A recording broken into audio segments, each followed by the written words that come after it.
The story of the removal of the 5 civilized tribes as they were designated by historians in the late 19th century, most especially the Cherokee, who had a government based on a constitution, a written language with their own alphabet, and cotton plantations in northern Georgia, has seared itself into our collective imagination. So much was lost on the trail where tears were shed, along which the Cherokee and 4 other tribes were driven from their homes in the southeastern United States to the Indian Territory across the Mississippi River. Thousands of Cherokee, Choctaw, and Chickasaw died on the long trek to the present-day state of Oklahoma. Hundreds of American soldiers perished fighting the Creeks and Seminoles who refused to leave Alabama and Florida.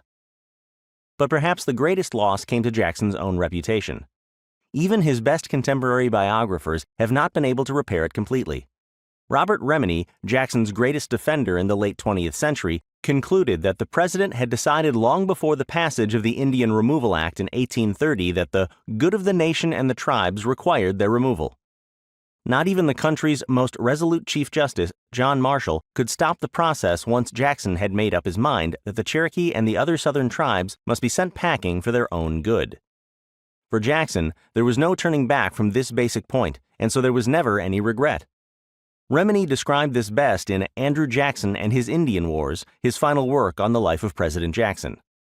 To his dying day on June 8, 1845, Remini explained, Andrew Jackson genuinely believed that what he had accomplished rescued these people from inevitable annihilation.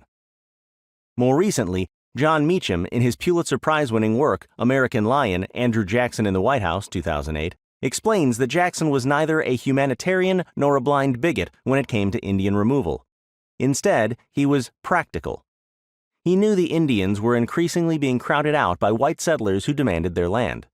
Georgia, in fact, was on the brink of taking the Cherokees' land by force. Jackson weighed the situation and sided with the average American, who wanted property of his own.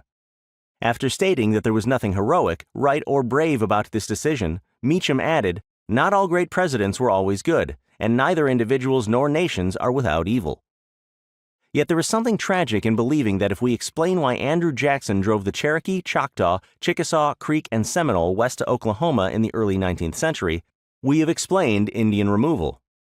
The tragedy lies in the fact that the struggle between Jackson and the southern tribes was only one part of a wider story that reaches back across time to the closing months of the War of 1812, back through many states, most notably Ohio, and back into the lives of so many other tribes, including the Delaware, Seneca, Shawnee, Ottawa, and Wyandot.